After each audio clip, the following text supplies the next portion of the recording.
A primeira frase da Bíblia traz uma tese revolucionadora. A humanidade achava isso um absurdo.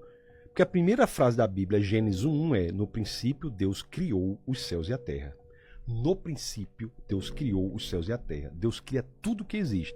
E veja que a ordem que aparece aí, como é interessante: princípio, tempo; céus, espaço; terra, matéria. Você veja que o tempo pode existir sem o espaço e sem a matéria, certo? Mas o espaço não pode existir sem um tempo. O espaço, para existir, tem que existir no curso temporal. O espaço pode existir sem a matéria, mas não sem o tempo, certo? Mas a matéria pressupõe o espaço e o tempo para se existir, porque a matéria só pode existir em um espaço no curso temporal. Então, o que a primeira frase da Bíblia diz é que o tempo, o espaço e a matéria foram criados. E o verbo criar em hebraico há algumas formas diferentes de dizer. No caso de Gênesis 1:1, 1:21 e 1:27, só nessas três aparições do capítulo 1 de Gênesis, a escolha do verbo em hebraico é bará. Bará quer dizer criar tudo a partir do nada. A ideia da Bíblia era que Deus criou tudo a partir do nada, e por tudo você já entendeu: tempo, espaço e matéria. E tudo mais o que existe. Criou a partir do nada. O verso 2 diz: a terra, porém, estava sem forma e vazia. A terra é o que? A matéria, sem forma e vazia.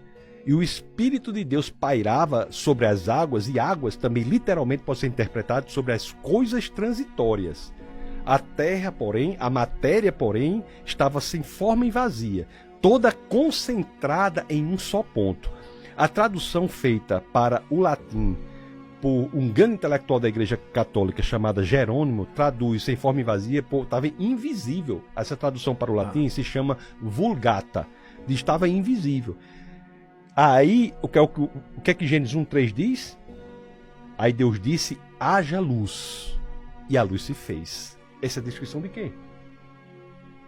A ciência, em meados do século passado, se rendeu ao que a Bíblia está dizendo há pelo menos 33 séculos. Foi um padre que propôs a teoria do Big Bang. A teoria do Big Bang. A teoria do Big Bang é proposta por um padre, meu querido, Georges Lemaitre, um padre belga. Ele propõe uma teoria para a ciência que, na realidade, é a rendição da ciência às escrituras. As escrituras estavam dizendo lá atrás que tudo veio a existir a partir do nada. Espaço, a matéria e o tempo vieram a existir a partir do nada. Eu sabia que essa teoria tinha sido criada por um padre, mas ela foi criada por um padre baseado então na Bíblia. O que o padre externou na teoria do Big Bang são fatos bíblicos. O que o padre externou na teoria do Big Bang foi que o universo veio a existir. Isso é inaugural na ciência. Nenhuma outra teoria anterior a meados do século passado dizia isso. O Big Bang é uma revolução. É dizer assim, a ciência dizia assim: eu me rendo. Tem um astrônomo chamado Robert Jastrow. Ele escreveu um livro chamado, acho que Deus e o Universo. Nesse livro ele diz assim: é como se os cientistas tivessem tentado superar a montanha da ignorância.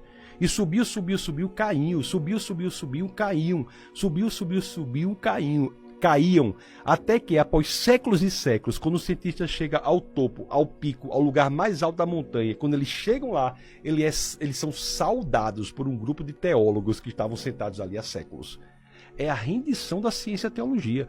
O pano de fundo filosófico em que a teoria mais bem sucedida de cosmologia hoje, que ainda é a teoria do Big Bang, ocorre, é o pano de fundo filosófico dado pelas escrituras sagradas. Entendeu?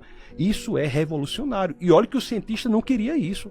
O cientista lutou contra essa teoria a todo momento. Por quê? Porque no momento que você diz que o universo veio a existir, foi criado, o que é que se coloca sobre a mesa? A questão: se o universo foi criado, então quem é o Criador?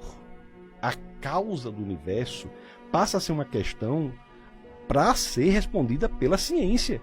Porque a ciência está dizendo que se o universo está expandindo, se você voltar para trás, viu um momento que ele era condensado ao máximo e via existir. Então quem foi o Criador? Se tem um Big Bang, quem é o Big Banger? Se tem um Big Bang, quem é o Big Banger? Você está entendendo? Sim. Isso é a rendição da ciência à teologia. Como não é compatível? Aí Deus criou em 6 dias, né? Dia é do hebraico Yom.